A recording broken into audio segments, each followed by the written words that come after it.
벌써 2월 달이 됐습니다. 한 달을 하나님께서 또 우리에게 선물로 주셨습니다. 우리에게 주신 이 한 달 동안 우리가 함께 붙잡고 기도해야 할 키워드는 팀의 축복입니다. 팀이라고 말하면 우리 교구 안에 팀을 이렇게 세웠습니다. 이 교구 안에 이제 많은 이런 팀들이 세워질 수 있기를 바라고 지금은 한 팀을 이렇게 교구마다 세웠습니다. 이 전도 운동의 이 시스템이 이번 달에 우리가 받아야 할 응답입니다. 우리 팀들이 온전히 복음을 누리는 팀들이 되면 당당한 237 나라를 살리는 증인들로 세우실 줄 믿습니다. 갈라디아서 2장 16절에서는 복음이 뭔가 하는 것을 잘 말해주고 있습니다. 그래서 오늘은 우리가 누리고 전할 복음, 우리가 누리고 전할 복음에 대해서 말씀을 드리겠습니다. 우리는 하나님의 사랑을 받고 삽니다. 참 행복자죠. 하나님의 사랑을 받고 산다.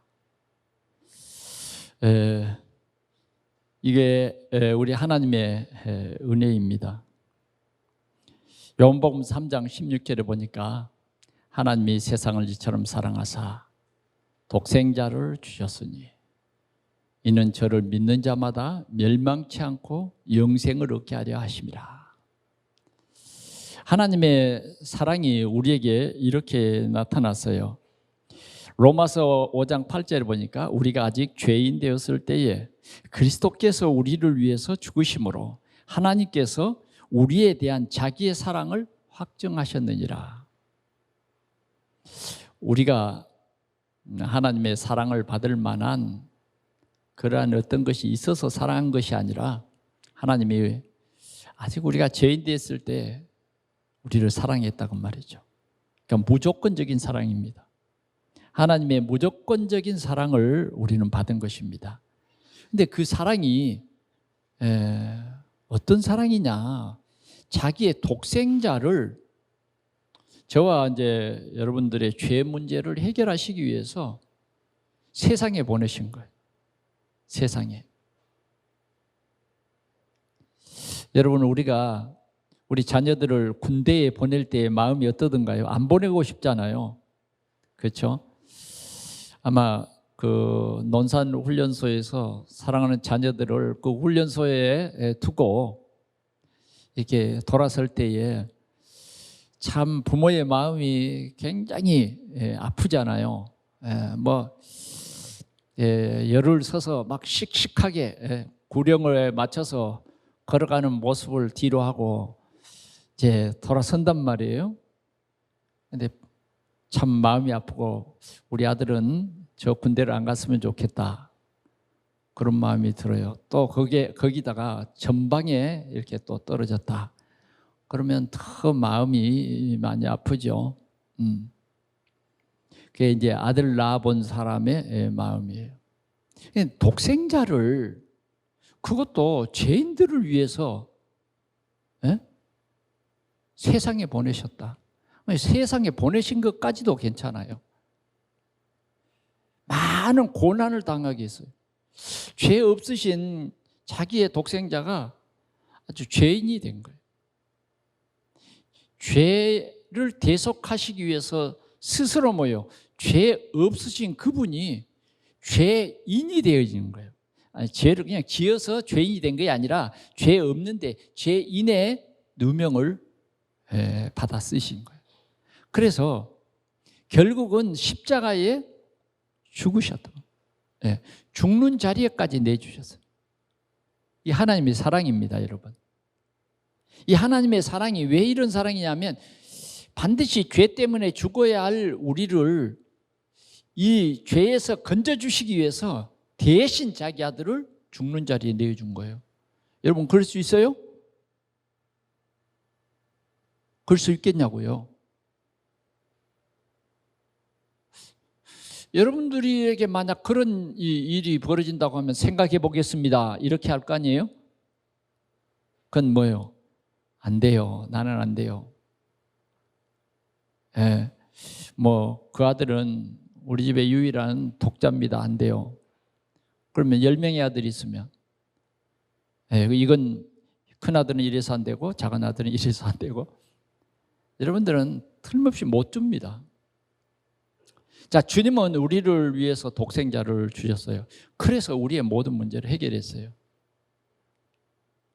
이런 하나님의 사랑을 받고 우리는 살아간 것입니다. 맞습니까? 다시 한번 묻겠습니다. 이런 하나님의 사랑을 여러분 받았습니까? 우리는 행복자입니다. 어찌 이런 하나님의 큰 사랑을 받았냐고. 근데 세상의 모든 사람에게 이 은혜가 임한 건 아니에요. 특별히 많은 사람들 가운데 나고 많은 사람들 가운데 여러분인 거예요. 여러분인 거예요. 가만히 생각해 보면 참 너무너무 큰 은혜죠. 어떠한 지위, 계급 상관없어요. 하나님께서는 무조건, 심지어는 우리는 이방인이었잖아요. 그런 우리에게 이 생명의 복음이 증거돼서 하나님의 귀한 사랑을 받게 된 것입니다. 그뿐만 아니라 요한복음 1장 12절에 보니까 영접하는 자 곧 그 이름을 믿는 자들에게는 하나님의 자녀의 권세를 주셨다. 예수가 그리스도이심을 믿는 이 복음 속에 우리를 불러주시고 이제는 예수 그리스도를 나의 주, 나의 하나님이라고 고백하면 마음으로 믿어 의에 이르고 입으로 시인하여 구원에 이르느니라. 우리가 고백하기만 하면 하나님의 자녀요, 하나님의 자녀의 권세가 우리에게 주어져서 하나님의 배경 속에서 우리가 이 땅을 살아가는 겁니다. 자, 우리는 이러한 하나님의 큰 혜택, 하나님의 큰 사랑, 하나님의 이 큰 사랑에서 그 어떤 것도 끊을 수가 없어요. 이만큼 하나님의 완벽한 사랑 속에 우리가 있는 것입니다. 그래서 우리는 이 복음을 누리라고 우리에게 주셨어요. 증거하라고 주신 거 아니에요. 먼저는 이 복음 누려라. 구원의 축복을 누려라. 주님이 우리와 나와 함께 하심을, 임마누엘을 누려라. 또 이 복음으로 우리가 하나 되는 것을 누려라. 세상은 함께 살아가잖아요. 이것을 누려라는 거예요. 오늘 우리 동산의 성도들은 이 축복을 풍성히 누리시기를 축원합니다. 이 하나님의 은혜 속에 있으면 세상에 어떤 것도 두려움이 없어요. 이 은혜 속에 있으면 정말 이 복음을 깨닫고 이 은혜 속에 들어간 사람들은 세상을 두려워하지 않았어요.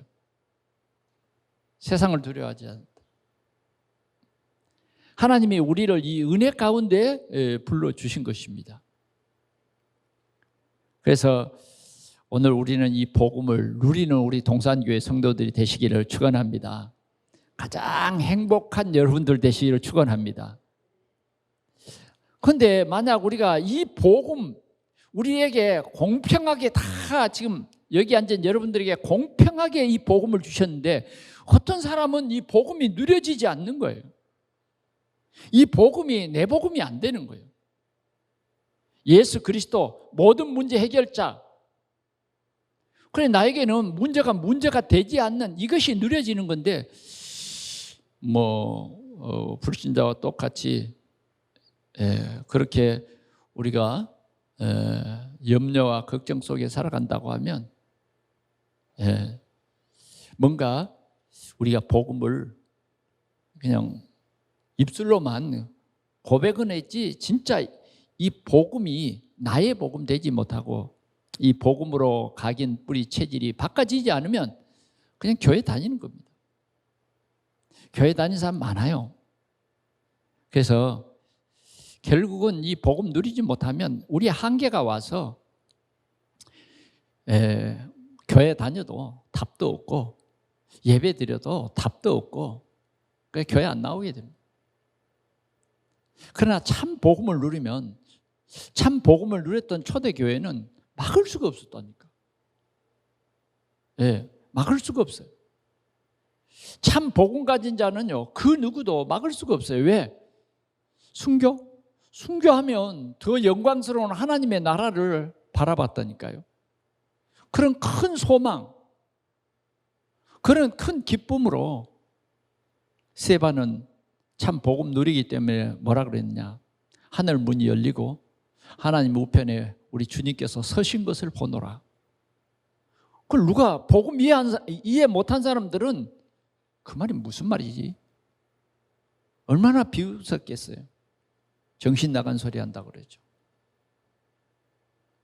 그때 당시에 복음을 이해하지 못하고 있던 한 사람, 사울이라는 청년은 이빨을 갈았어요. 하여튼 지독한 예수쟁이네. 그리고요, 나중에 복음 깨닫고 보니까 어때요? 야, 이 참 복음. 그래서 그는 이 복음 전파를 위해서 생명을 걸었어요.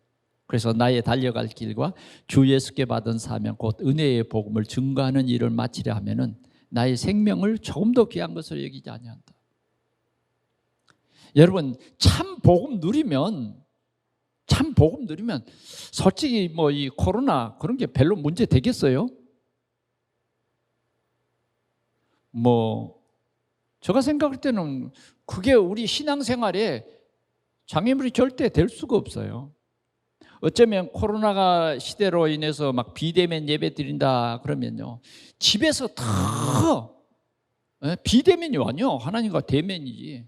우리 성도들과는 대면이 아니라도 정말 1대1로 더 이런 시대에, 이런 위급한 시대에 우리가 더 주님을 예배하고 진정으로 더 예배하는 그런 응답이 올 줄 믿습니다. 오늘 우리는 이 갈라디아 지역의 교회를 생각하면서 오늘 우리가 누리고 전할 복음에 대해서 생각해 보기를 원합니다. 첫째는 복음의 원네스입니다. 우리는 복음 안에서는 하나예요. 주도 하나고 그리스도도 하나예요. 성령도 하나예요. 우리는 이 하나를 누려야 됩니다. 오늘 복음을 가진 복음 전도자인 바울은 이 복음 전파를 위해서 생명을 다했어요. 그런데 이 생명을 다한 그 현장에 사도행전 15장 1절에 보니까 다른 유대인들이 이 갈라디아 지역에 내려와서 다른 복음을 전하는 거예요. 다른 복음. 아니, 복음이 다른 복음이 있습니까? 들어보세요. 어떤 복음이 다른 복음인가? 오직 예수가 아닌 다른 것이 보태거나 빼지면 다른 복음이에요. 지금 갈라디아 교회의 지금 이 다른 복음은 어떤 거냐면, 이 이스라엘 예루살렘 교회, 초대 교회도 그 속에 들어가 보면 파가 있어. 어떤 파가 있냐면 할레파, 할레파가 있다니까. 다른 말로 표현한다면 히브리파요, 헬라파. 그래서 그들이 주장하기는 뭐냐면 예수도 믿어야 되지만 그래도 하나님께서 원하는 할례를 받아야 된다. 할례를 무시하면 안 된다. 그러고 나온 거예요. 이게 이 예루살렘 교회의 큰 문제인 거예요. 이게 보통 문제가 아닙니다. 이게 교회의 큰 문제입니다. 자, 우리가 캐톨릭 처치, 예, 이 교회가 변질이 됩니다. 어떻게 변질이 되냐? 로마 캐톨릭으로 변질돼요. 그 로마 캐톨릭으로 변질된다는 말이 무슨 말이냐면 예수님도 그리스도지만 반드시 그 중간에 어머니가 있어야 된다. 그래서 성모 마리아의 위상이 상당히 높여져요. 더 나아가서는 뭐라고 그러느냐? 이제는 그게 자꾸 이제 변질되다 보니까 마리아도 죄가 없다. 이렇게 나옵니다. 더 나가서 보니까 마리아가 부활했다.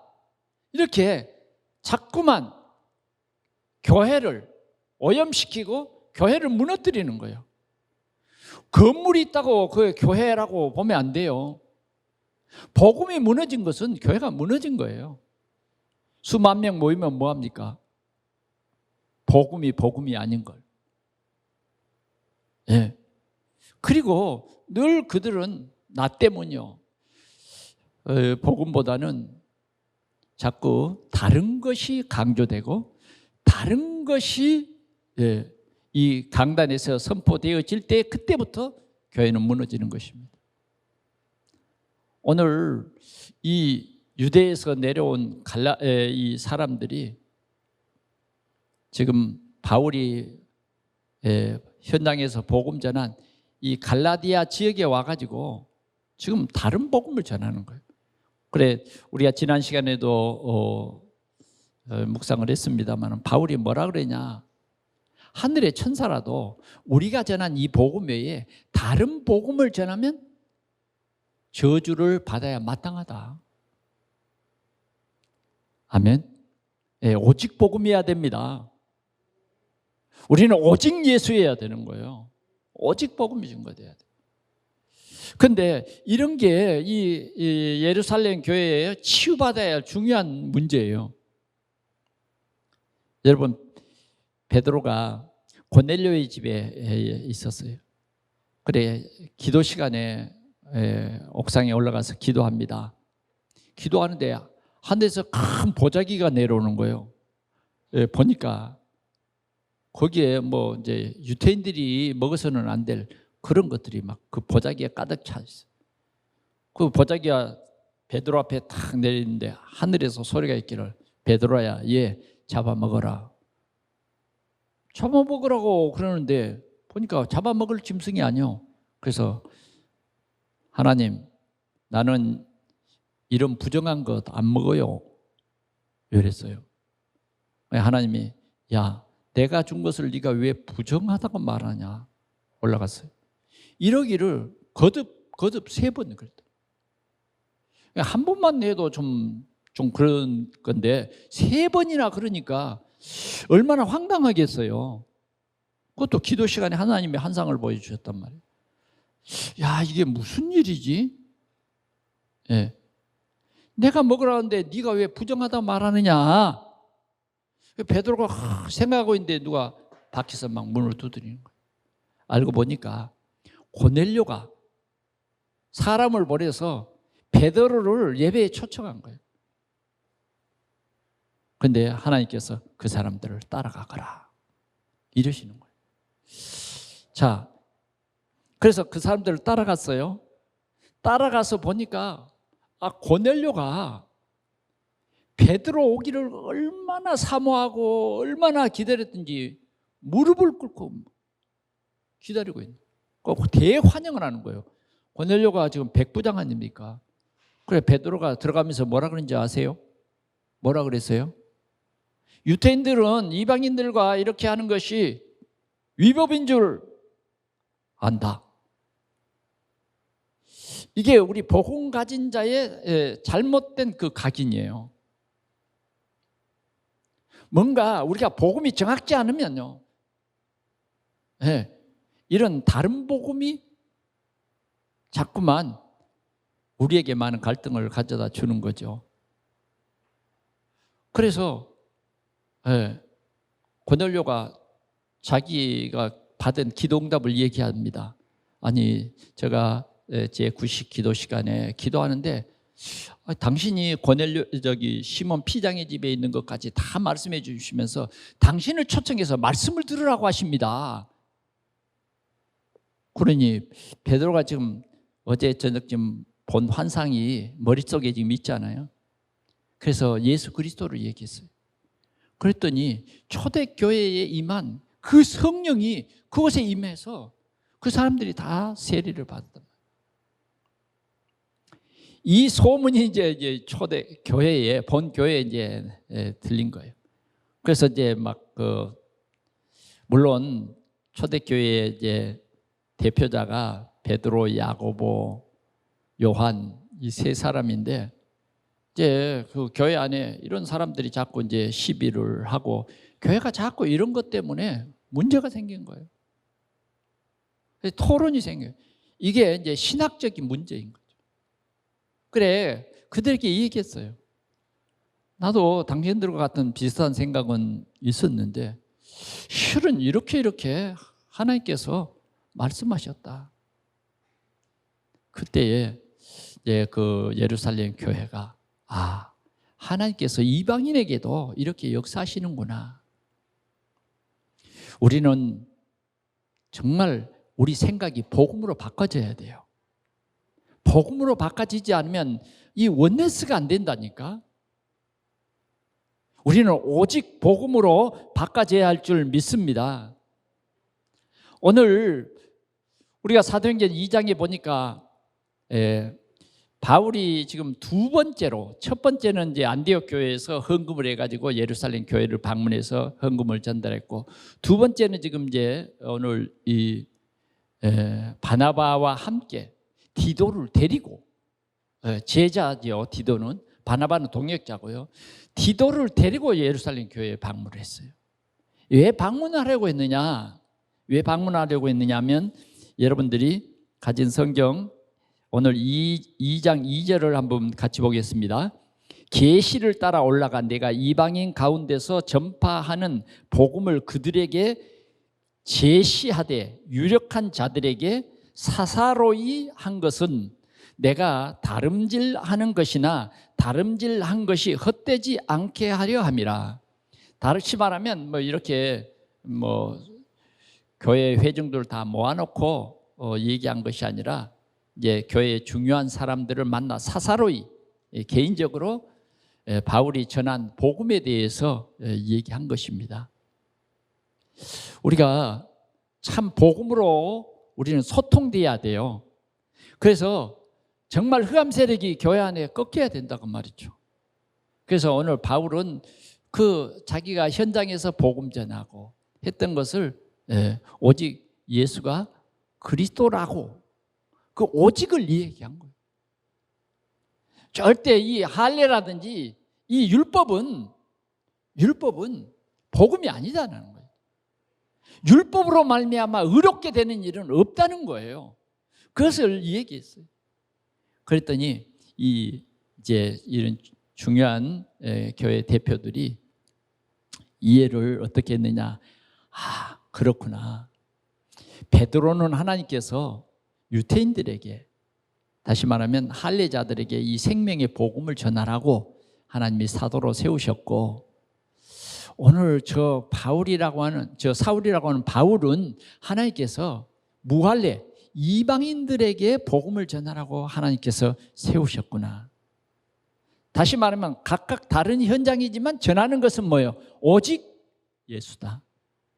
아멘. 이렇게 교회가 하나님의 이 전도 계획을 보면서 원네스가 되어진 거예요. 그래서 이렇게 소통하기 위해서 그들의 이 아직 바뀌어지지 않는 각인, 그 율법으로 각인 뿌리 체질된 그것을 바울 사도는 그걸 바꾸기 위해서 일부러 이 예루살렘 교회를 방문한 것입니다. 바울 사도는 나는 사람을 기쁘게 하는 종은 아니다. 하나님을 기쁘게 하는 종이다. 핍박하는 사람들이 두려워서 여러분 협력해서 우리 하나 돼야 됩니다. 그런 말하러 간 게 아니라 오직 복음, 복음이 아닌 다른 것들을 전하는 사람들을 두려워해서 간 게 아니에요. 어떻게 하든지 교회가 오직 복음으로 결론 나야 된다, 이런 마음으로 간 것입니다. 우리가 복음만이 우리 잘못된 각인뿌리 체질 그 응답대로 오거든. 그러니까 복음이 이것을 치유해 줘야 우리가 올바른 응답을 받아요. 그래서 바울은 이들을 찾아가서 이 전도 현장을 함께 나누었습니다. 그랬더니 이 예루살렘 교회 지도자들이 참 하나님께서 우리를 각각 이러한 중요한 다른 현장에 세우셨음을 그 계획을 발견하고 기뻐하면서 이 바울에게 부탁을 합니다. 옛날에 우리 교회를 위해서 안디옥 교회가 헌금한 것처럼 우리 이 예루살렘 교회의 가난한 자들을 잊지 마시고 기억해 주세요. 이제 베드로도 알겠습니다. 그러면서 오늘 우리가 가진 성경을 이렇게 보니까 8절 한번 같이 보겠습니다. 시작. 베드로에게 역사하사 그를 할례자의 사도로 삼으신 이가 또한 내게 역사하사 나를 이방인의 사도로 삼으셨느니라. 9절. 또 기둥같이 여기는 야고보와 게바와 요한도 내게 주신 은혜를 알므로 나와 바나바에게 친교의 악수를 하였으니 우리는 이방인에게로 그들은 할례자에게로 가게 하려 함이라. 아멘. 오늘 기둥과 같이 여김 받은 게바, 야고보와 게바, 요한, 이들과 교제의 악수를 나눴다. 교제의 악수. 요 사이는 악수를 어떻게 해요? 뭐 팔꿈치로 하고 별별 악수가 다 있어요. 뭐 주먹으로 서로 또 이렇게 하기도 하고. 이제 이 전염병이 너무 심하게 돌아다니니까 뭐 최근에는 영국의 뭐 변형 바이러스가 우리나라에도 침투해서 굉장히 그 전파력이 세다 그럽니다. 그래서 이제 이렇게 악수를 하기도 하고 합니다. 정말 오늘 이 베드로와 야고보, 요한, 그리고 바울과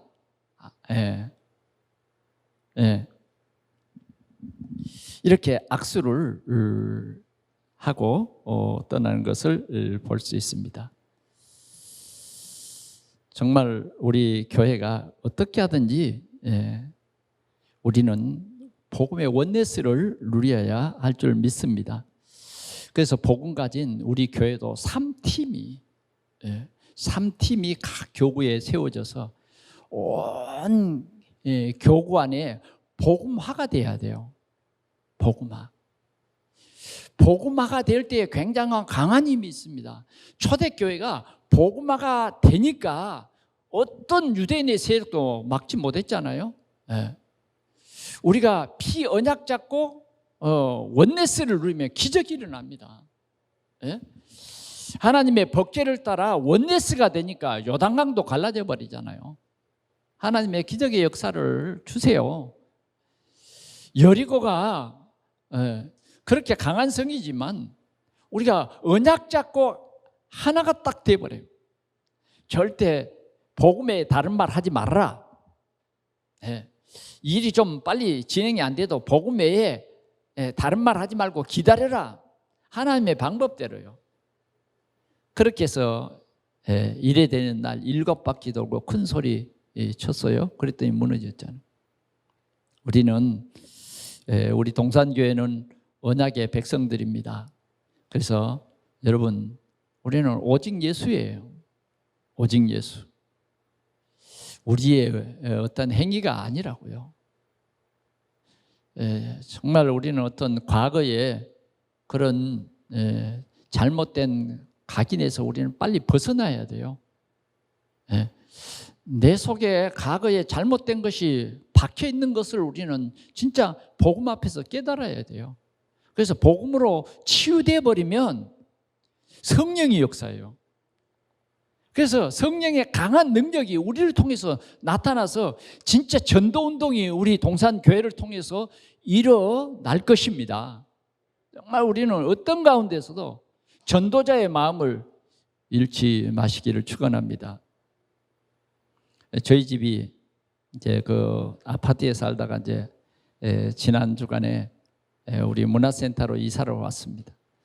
그 아파트를 비워주면서 이삿짐 센터에서 자기들이 다 청소를 할 테니까 쓰레기 봉지 하나 놓고 가세요.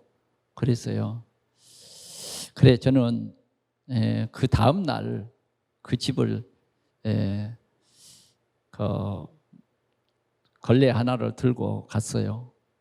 보니까 문 열어 보니까 막 먼지가 그 이제 대충 이렇게 했기 때문에 그냥 굴러다녀요. 그냥 신을 신고 들어갈 정도로. 왜? 다시 또 이사 올 테니까. 그래도 저는 어떤 마음을 가져봤냐면 전도자의 마음을 가져봤다니까. 예. 그래서 내가 3년 동안 잘 살았고 이 큰 돈 주고 산 집을 이제 내가 3년 동안 잘 썼으니까 이 사람들이 새 집 들어오는 마음으로 들어올 수 있도록 그렇게 해놓고 나와야 되겠다. 이 전도자의 마음을 가지니까 얼마나 편안하고 좋은지 모르겠어요. 여러분 우리도 우리 동산교회가 항상 복음 그리고 전도자의 마음을 여러분들이 갖기를 축원합니다. 그래요. 우리 동산교회를 하나님께서 부천에 전도하는 교회를 세웠어요. 아멘? 네, 전도하는 교회로.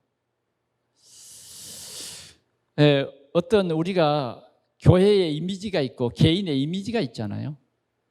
이미지. 그래 우리 동산교회가 이제는 뭐냐?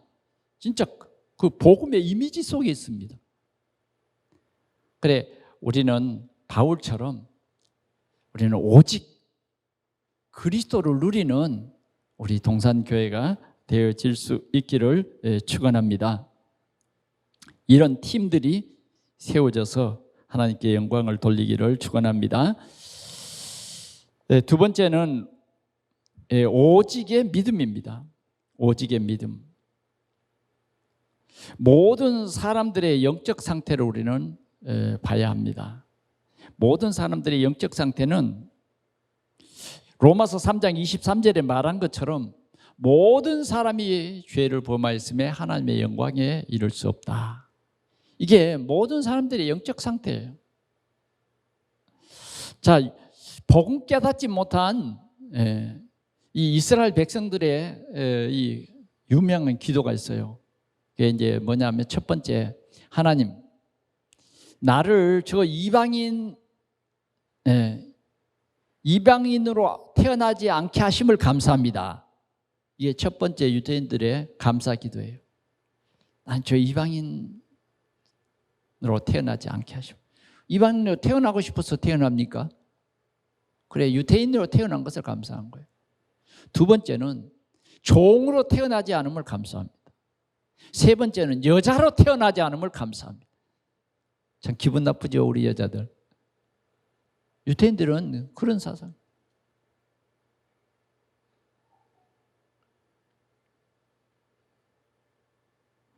사단은 어떻게 하든지 오직 복음만 못되게 합니다.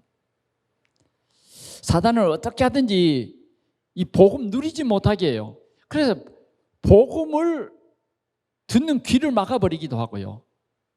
눈을 어둡게 만들어버리기도 하고. 그래, 복음 전하는 그 시간에 갑자기 잠이 오고, 복음 전하는 그 시간에 갑자기 전화 오고, 복음 전하는 그 시간에 갑자기 밖에 나가고 싶고, 진짜 이 복음의 비밀을 모르는 거예요. 복음은요, 생명입니다. 생명. 예, 생명.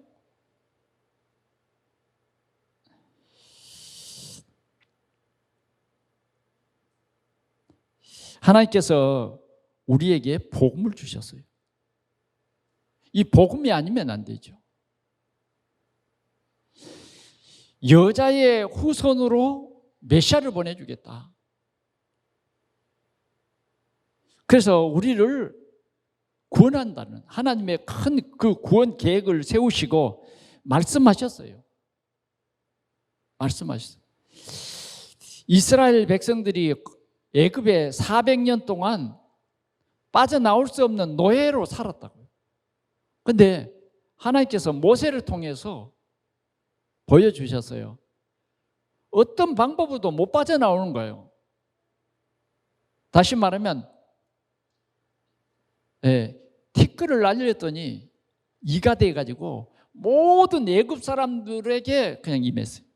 그러니까 애굽의 전 백성이 이가 그냥 막 뜯어먹는 거예요. 징그럽잖아요. 신세대는 이가 뭔지 잘 몰라요. 옛날에는요, 이가 얼마나 많았어요. 그런데 얼마나 많은 그 정도가 아니에요. 이게 재앙이라니까. 그런 재앙이 9번 왔어요. 또 어떤 때는 모든 물이 그냥 피가 돼가지고 먹을 수가 없어요. 여러분, 피를 어떻게 먹습니까? 또 어떤 때는 막 모든 삶의 터전이 팔이에요. 아무리 때려잡아도 막을 수가 없어요. 계속 어떤 것으로도 이스라엘이 빠져나올 수 없는 거예요. 모세가 바로 앞에 가서 어떤 일을 해도 안 빠져. 못 나가. 심지어는 이제 하나님께서 그런 재앙이 고센 땅, 이스라엘 백성들을 사는 땅에는 그 재앙이 없어. 그리고 이게 하나님이 벌 주는 것이다 라는 것을 알기 위해서 애굽 사람들에게만 임하는 그런 재앙을 보여줘도 얼마나 세상이 강팍한지 안 되는 거예요. 그런데 하나님 모세에게 말했어요. 문설주에 피를 발라라. 그래서 이 언약 잡은 이스라엘 백성들이 문설주에 피를 발랐다니까. 그때 바로가 손을 드는 거예요. 그때. 별거 아닌 것 같지만 하나님의 능력이에요. 피가 발라지지 않는 가정에는 모든 가정에 저 바로 왕궁에서부터 그 신하의 가정까지 피비린내 나는 살인이 일어나 버린 거예요. 장자들은 다 죽었어요. 한 사람도 예외 없이. 그때 해방됐어요. 여러분, 우리는 참 복음의 비밀을 우리 동산교회가 가지고 이 복음의 비밀을 누리시기를 바랍니다. 복음의 비밀을 누려야 돼요. 자, 지금 우리에게 온 문제는 무엇입니까? 정말 우리가 살아가는 이 시대에 하나님께서 우리에게 성경을 보여주셨어요. 우리의 눈을 열어서 성경을 보게 했다니까. 원죄가 뭐냐? 우리 인간의 근본적인 멸망을 가져다 주는 그 원죄가 뭐냐 이거죠. 고통의 그 근원이 어디냐? 세 가지를 말해 주셨잖아요. 하나님 떠난 것, 하나님의 형상으로 만들어진 하나님의 계획 속에 있는 우리가 하나님을 떠났다는. 왜 떠났느냐? 하나님을 불신앙한 그 죄로 말미암아 떠났다. 그러면 그 죄를 짓게 한 장본인이 누구냐? 악한 사단이다. 이게 우리에게는 이렇게 쉽게 알려졌습니다만은 아직 세상 사람들은 근원적인 문제를 찾지 못해요. 그래서 근원적인 문제의 그 근원이 어딘가 지금도 더듬더듬거리고 있어요. 왜 우리 가정에 이런 저주와 재앙이 임하지? 그래서 점쟁이 찾아가고 굿하고, 특별히 이제 음력설이 이제 이번 금요일이잖아요. 정초되면 어디 가요? 사주 팔자 보러 가잖아요. 여기에 빠져 있는데요. 지금 이 영적 사실을 전혀 못 믿고 있어요. 그러나 하나님께서 우리에게 이런 영적 사실을 깨닫게 했어요. 정말 악한 사단이 있다고 하는 것, 우리 인정해야 돼요. 이 사단은 복음만 못 듣도록 해요. 사단은요, 자꾸 우리의 자존심을 살려가지고 하나님의 말씀에 순종하지 못하도록 한다니까. 그래서 다른 곳에서 늘 답을 찾으려고 하는 것입니다. 그러나 우리 하나님께서는 우리에게 주신 언약을 성취하기 위해서 여자의 후손 예수 그리스도를 저 유대 땅 베들레헴에 보내주셨고, 그분이 우리의 죄를 대신 짊어지시고 갈보리 십자가에서 죄 문제를 해결했어요. 해결했습니다. 여러분과 상관없이 하나님께서 예수 그리스도를 통해서 죄 문제를 해결했다니까요. 하나님 만나는 길을 하나님께서 열으셨어요. 그리고 사단의 권세를 깨트리셨어요. 이게 하나님이 하신 일이에요. 그러면 하나님께서 우리에게 은혜 주셔서 이 모든 문제를 해결하신 예수 그리스도를 믿기만 하면 그날로 끝이에요. 그날로 끝. 사망에서 생명으로 옮겼느니라. 마귀 자녀에서 하나님 자녀로 바꿔주신 거예요. 마귀의 종로로 하는 우리가 이제 하나님의 자녀의 권세를 가졌다니까요. 우리는 이 복음의 비밀을 누려야 하는 것입니다. 우리 로마서 5장 17절 한번 같이 보겠습니다.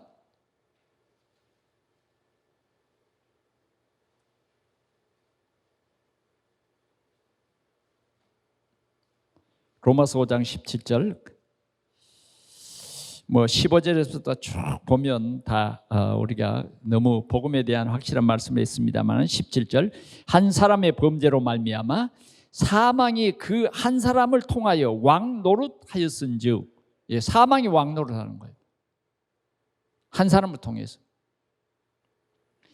더욱 은혜와 의의 선물을 넘치게 받는 자들은 한 분 예수 그리스도를 통하여 생명 안에서 왕노릇하리라. 아멘.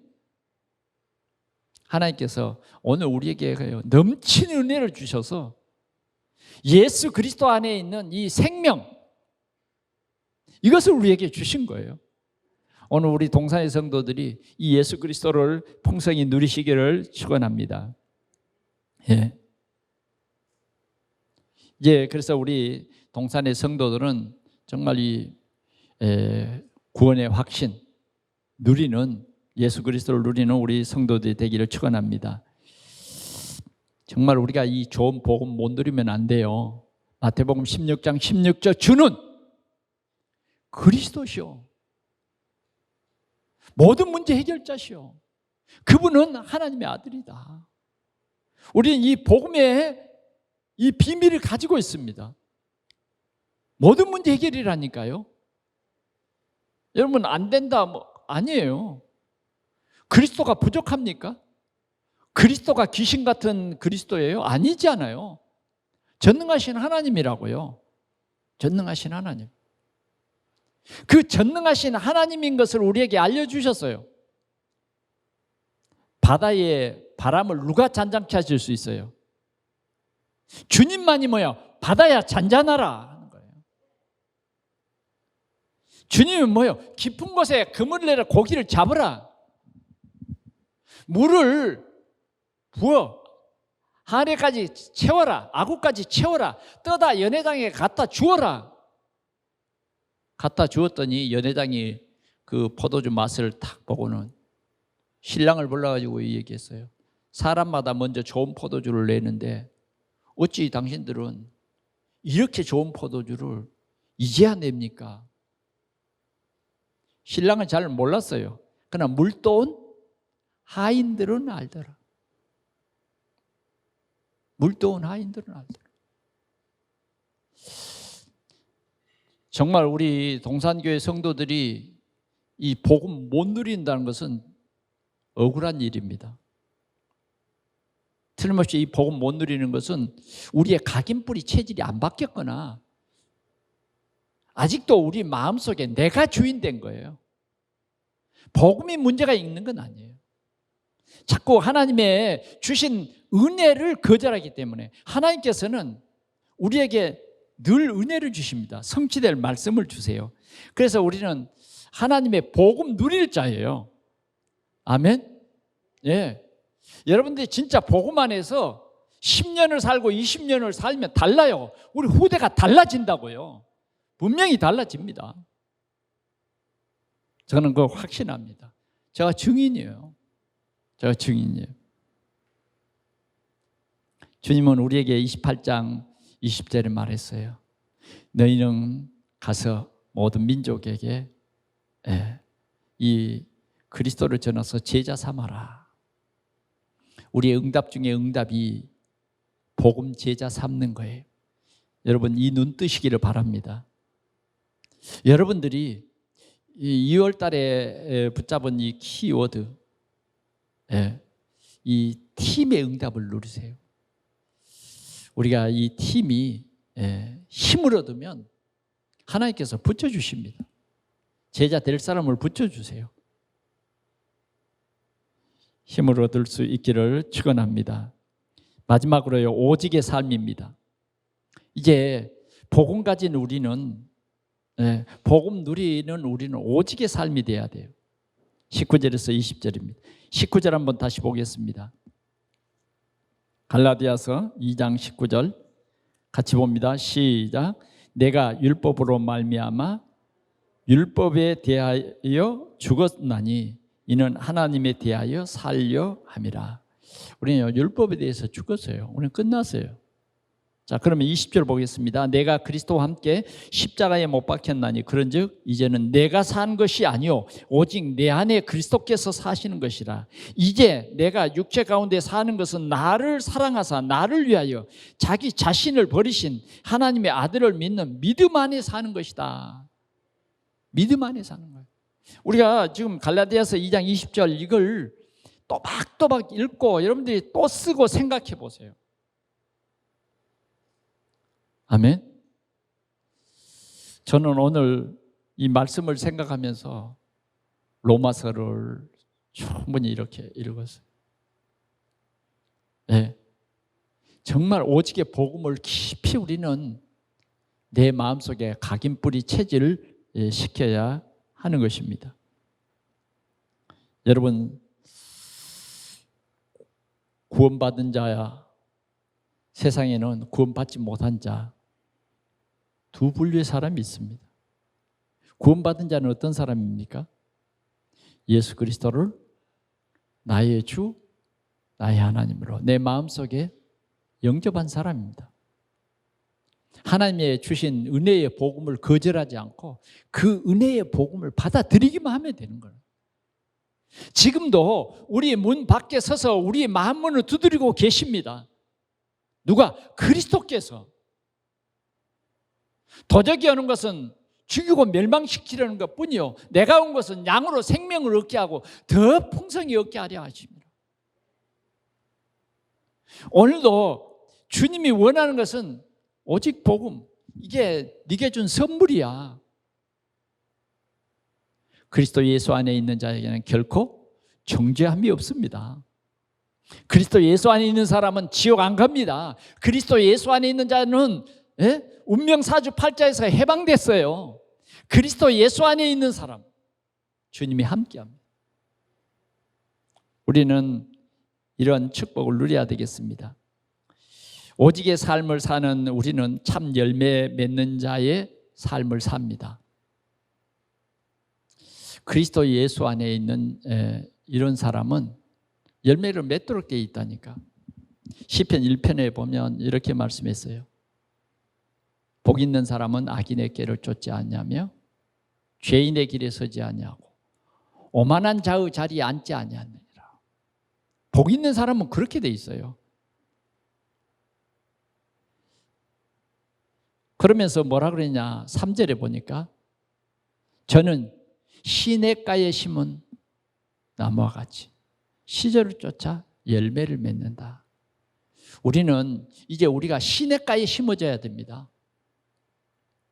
시냇가에. 그래서 늘 열매 맺는 그런 삶 하나님이 원하는 그런 열매를 맺는 그런 삶을 사는 것입니다. 요한복음 15장 5절 7절 주님께 붙어 있으라는 거예요. 너희가 내 안에 있고 내 말이 너희 안에 있으면 무엇이든지 원하는 대로 구하라. 그러면 주시리라. 정말 우리가 그리스도께 붙어 있어야 되고 우리가 주님 안에 있어야 되고 주님의 말씀이 내 안에 있어야 되는 거예요. 우리 신앙생활의 참 신앙생활의 표준이 뭘까요? 가장 중요한 게 예배예요. 예배. 우리가 이 예배하러 나오는데도 때로는 내 마음속에 다른 근심과 원망과 불평이 있을 수 있어요. 왜냐하면 하나님 앞에 지금 나오는 일이기 때문에 진짜 그런 것들은 다 버려야 합니다. 그리고 오직 여호와를 경외하는 그 마음이 있어야 돼요. 그래서 하나님께서 우리에게 말씀을 주십니다. 말씀. 오늘 이 말씀이 여러분들의 한 주간 동안에 미칠 하나님의 큰 축복이에요. 그래서 우리는 이 말씀을 절대 놓치면 안 됩니다. 그래서 좀 우리 신앙생활에 조금 좀 이 표준을 만들어 가보자고요. 이게 지금 한국에 무너진 거예요. 강단의 말씀이 목사님의 그냥 기분에 따라서 주는 설교라고 생각하면 안 됩니다. 정말 여러분들이 예배를 사모하고 하나님의 말씀을 사모하면 하나님께서 여러분들에게 필요한 것을 주의 종을 통해서 주시게 돼 있어요. 아멘. 그래 우리가 팀의 응답을 받읍시다. 하여튼 미션팀, 인턴십팀, 포럼팀, 교회가요 이렇게 되어야 됩니다. 우리 전도 기관들이 그렇게 돼야 돼요. 교육 기관들이 그렇게 돼야 됩니다. 오직 복음이 알아야 돼요. 복음이 아닌 다른 것은 뭔가 절대 하나 되지 못합니다. 우리는 오직 복음이 돼야 돼요. 그러면 그냥 하나가 되게 돼 있어요. 뭔가 좀 부작용이 있고 이런 것은 섞은 다른 것이 있어서 그래요. 오직 복음이 돼야 돼요. 그래 이제 지금 영상으로 지금 메시지를 많이 보내고 있지 않습니까? 우리 지금 영상팀들이 많이 수고해요. 그 영상을 여러분들에게 전달되기까지는 많이 수고합니다. 그냥 촬영해갖고 그냥 내보낸 게 아니에요. 음향이라든지 이런 영상이 이런 모든 부분을 아주 세밀하게 검토해서 보내요. 그래 이제 여러분 10분 메시지를 지금 여러분들에게 보내잖아요. 여러분 가정에 꼭 이게 개인적으로 회복되시기를 바랍니다. 10분만 여러분들이 집중해도 하나님의 역사가 일어난다니까요. 아멘. 여러분들의 가정에 조금 트롯 그런 거 좀 끄고 찬양 틀어요. 찬양. 예? 그럴 때 흑암이 꺾인다니까요. 여러분들이 막 그 찬양을 듣기만 해도 여러분들의 마음, 생각이 막 치유가 돼요. 거기에다가 하나님의 귀한 언약의 말씀을 집중해서 여러분들이 묵상을 하면 여러분들이 치유됩니다. 그냥. 여러분들의 생각이 치유돼 버려요. 얼마나 여러분 힘드세요. 사람들이 만나면 다 코로나 소상공인 죽겠다. 지금 그게 전반적인 세상의 흐름입니다. 지금. 그러나 우리가 조금만 말씀에 집중하면 오직 복음, 현장, 237, 5천 종족, 빈 곳 막 이런 게 들려지잖아요. 이런 우리가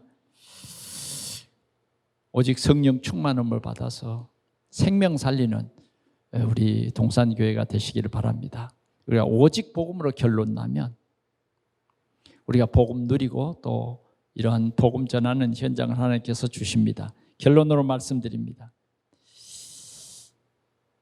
우리가 누릴 이 오직 복음은 오직의 힘입니다.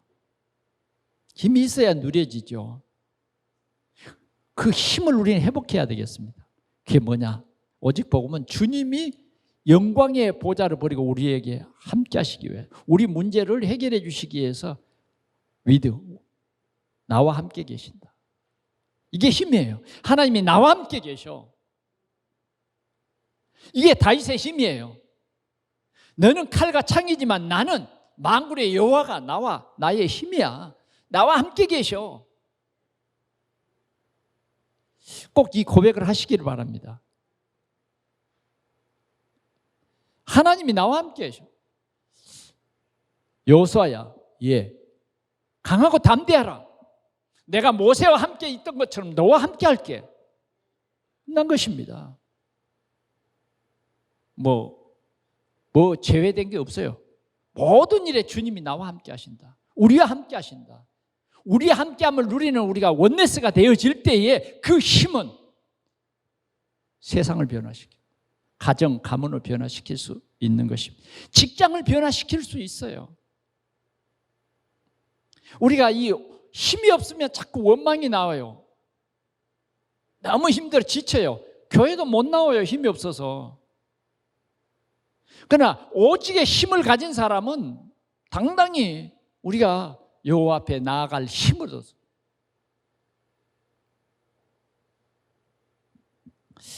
원네스 꼭 우리 동산교회가 승리하시기를 축원합니다. 두 번째는 오직의 열매입니다. 우리가 유일한 복음을 누리면 오직의 열매가 맺힙니다. 그게 뭐냐? 제자예요. 우리가 이 오직의 힘을 가지고 전도자의 여정을 갈 때 아름다운 열매가 맺히는 것을 믿습니다. 오직의 삶.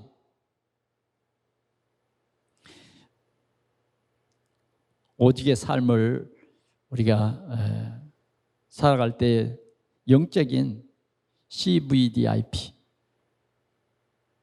이런 하나님의 원하는 이러한 여정을 살며 아름다운 작품이 우리 생애에 반드시 응답으로 올 줄 믿습니다. 한 주간도 여러분들이 성령 충만하시기를 축원합니다. 기도하겠습니다. 우리 하나님 아버지 감사합니다. 우리가 누릴 그리고 전할 이 복음, 유일한 이 복음을 우리 온 동산교회 성도들이 함께 누리며 참으로 사람을 살릴 오직의 힘을 가지고 세상을 변화시키는 현장을 바꿀 우리 동산의 모든 성도들이 되게 하여 주옵소서. 주 예수 그리스도의 이름으로 기도하옵나이다. 아멘.